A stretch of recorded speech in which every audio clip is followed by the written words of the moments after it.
Hi there, and welcome to a lecture on how computers work. During this little lecture, we're going to have 5 learning objectives to identify memory, CPU, and I/O devices, to describe what happens during the boot process of your computer or your phone or whatever is a computer when it turns on, to describe how a program runs using memory and the central processing unit, the CPU, describe how a compiler works and what it does, and then describe what an interpreter it does and how it works. And those are how we run our programs. So let's go ahead and take a look at the different pieces of things we've got. So let's first start with this thing right here, our CPU. So the CPU is the central processing unit. It's the thing that orchestrates all of the processing in your computer. So whatever your computer is doing, if it's showing you a game, if it's like watching you type and you're working on a Google Doc or a Microsoft Word document, or something even cooler like you're using the command line or you're moving your mouse, all of that information passes through the CPU one way or the other. Let's go down here to the input-output devices. So these are things that that your computer connects to get data or user actions or things like that. Over here on the left-hand side, we've got like a keyboard and a mouse. So you're typing or you're moving things around, you're moving your mouse around to be able to play a video game or to like select some text or something. All of that information goes from those input-output devices into the CPU somehow. And then the CPU does some stuff with it in relation to a specific kind of program that we'll talk about in the next section, our OS, our operating system.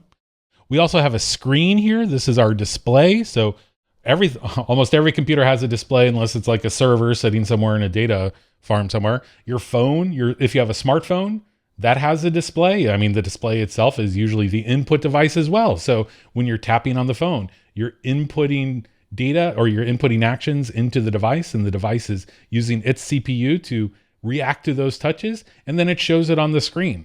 And then finally, another input and output thing is a network, which is your computer or your smartphone or maybe even your car is connected to. Your car has lots of computers in it. They tend to be special purpose computers. But if you have like a media console or something like that, that's a general purpose computer too. And so it connects to a network, usually the internet, and we send data across the internet, that's output, and we get data back from the internet, and that's input. And so those are all different types of I/O devices, input-output devices, our screens, our keyboards, our mice, and the networks that our computer is connected to. Okay, now over here on the left, we have this thing called non-volatile memory. Non-volatile just means that it is persistent, that it doesn't go away. This is persistent memory.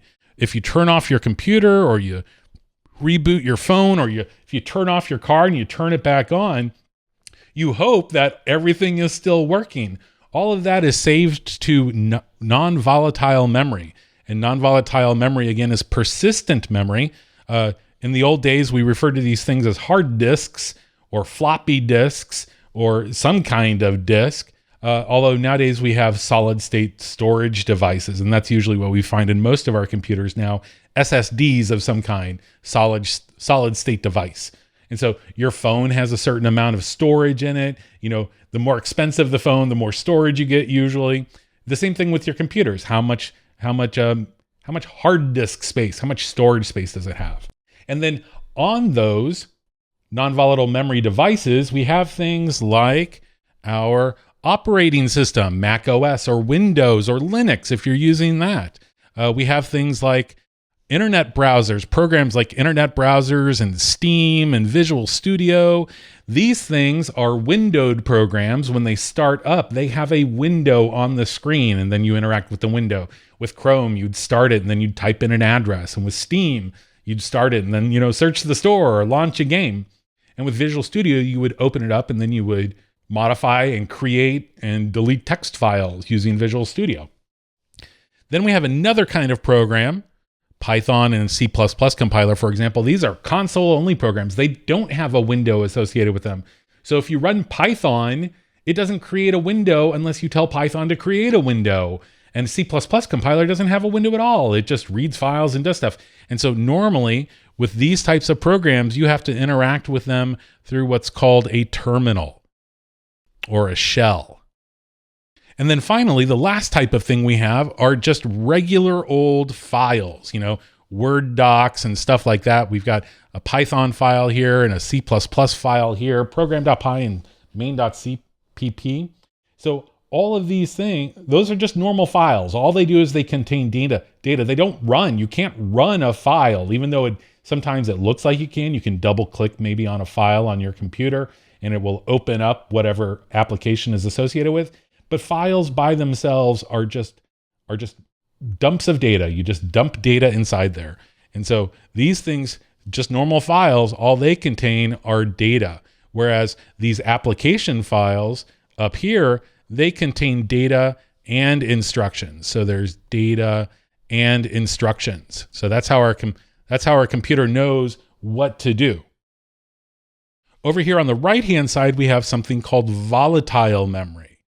And volatile memory right here, volatile memory, this is the RAM. This is the memory that's really fast. It's really fast on your computer. And again, normally the more expensive the computer, the more RAM you've got. The RAM is how much memory your CPU has to actually run the programs. And so it's important for us, for software developers and computer information system folks and data scientists. Normally we want more memory. More is always good.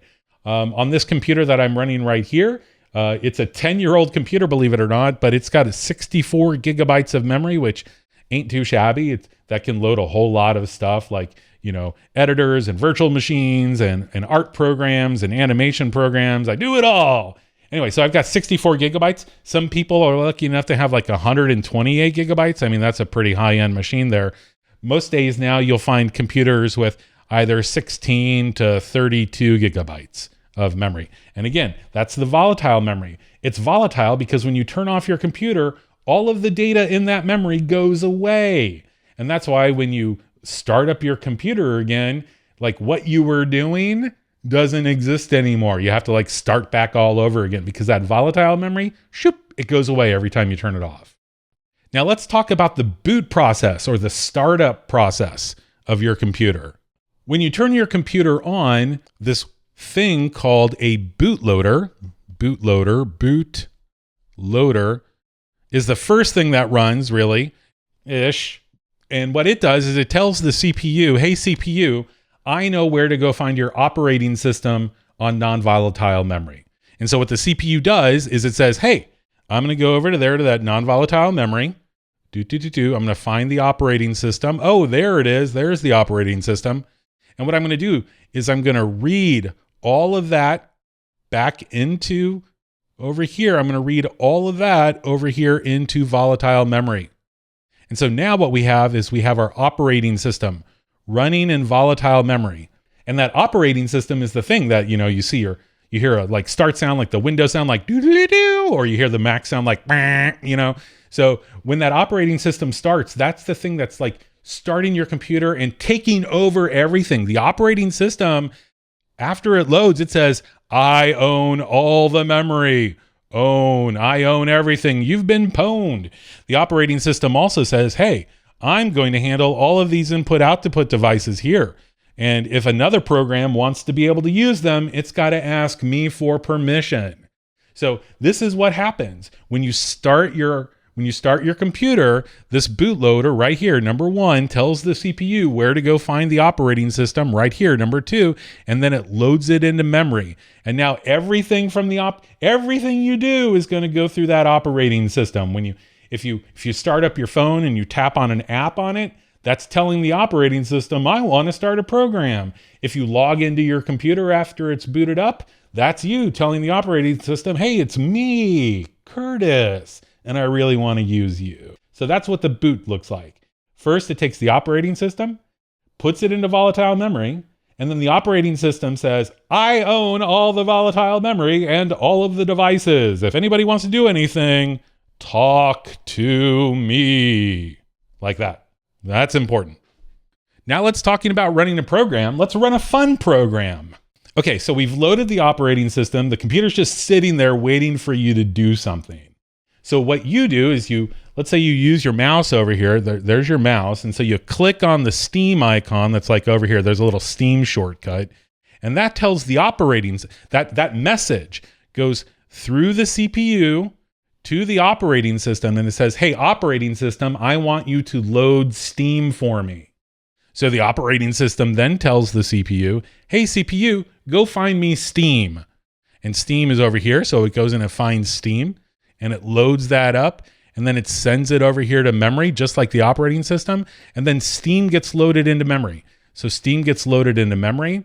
And once it's loaded into memory, then it says Steam, the program itself now that program, it's like, I want to create a window. So it says, hey, operating system, please window. And the operating system says, great, here's a window.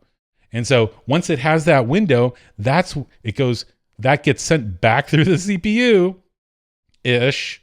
And then that ends up getting displayed down here. And so we have our Steam window here, and we can look at the store, and we can see all of the games that we own and all of the games that we want to play. So now let's say we want to buy Counter-Strike 2. I click on Counter-Strike 2 here, and that click on Counter-Strike 2, I'm like, hey, I want to buy that.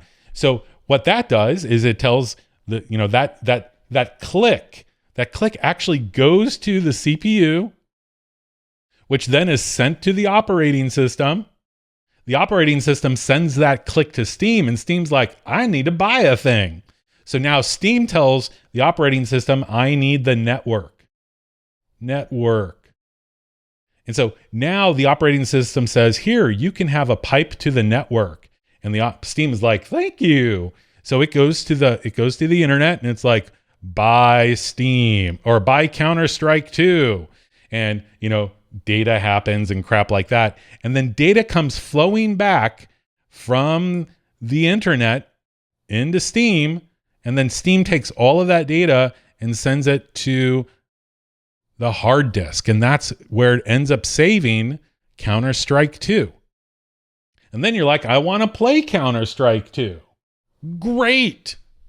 So you've got Steam running over here. We can see that right here. We can see our operating system is running and Steam is still running. So now we want to play Counter-Strike 2. So we use our mouse and we come over here and we click on the Counter-Strike 2 icon. And now the same sort of thing happens. That information is sent to the CPU, which is then sent to the operating system.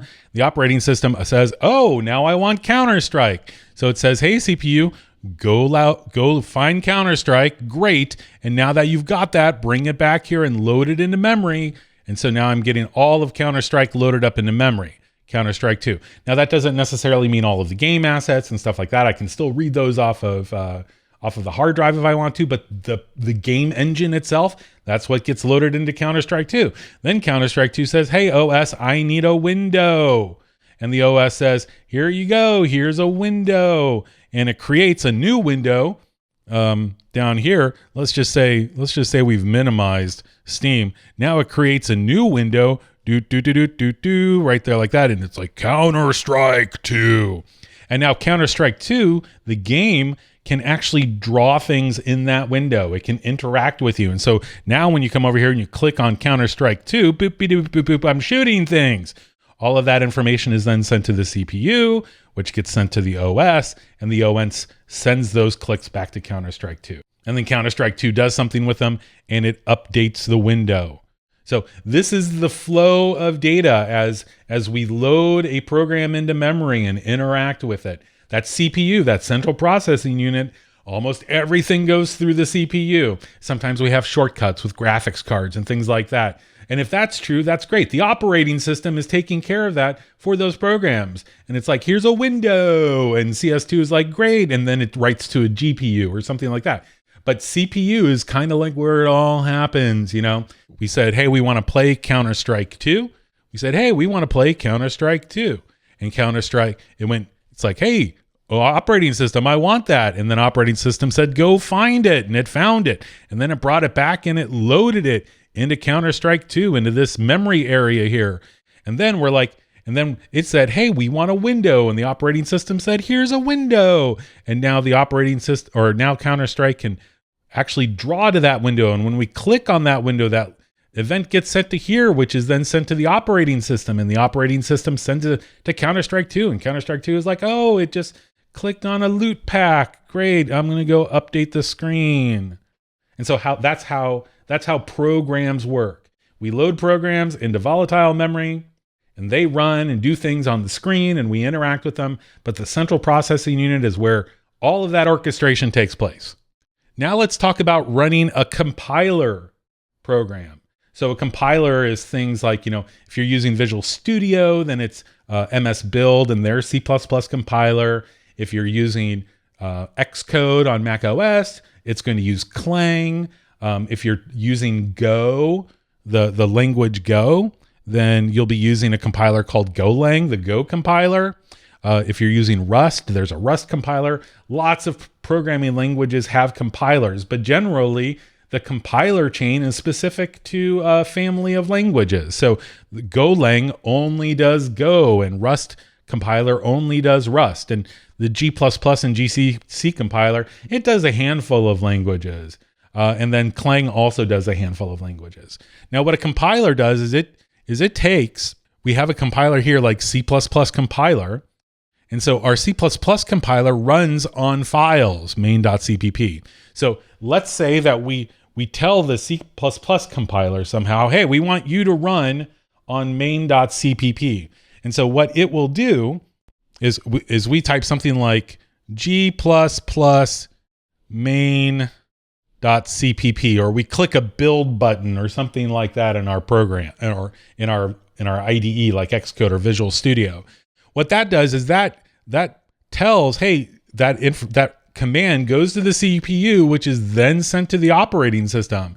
And the operating system is like, well, I need to run a compiler, G++, and then I'm going to tell it what file to use. So again, the operating system says, go load a C++ compiler. And the CPU says, oh, I know where that is. It's over here. And what I'm going to do is I'm going to take that and I'm going to load it over here into my memory. And so now I've got a C++ compiler loaded into memory. And then we tell that C++ compiler, hey, use main CPP. That's part of the information that it got. And so what that C++ compiler does is it says, hey, operating system, I need main.cpp. And so it goes and it loads it, tells the CPU, and the operating system's like, well, here you go, buddy. Here's main.cpp. And C++ compiler goes, great, I've got a main.cpp.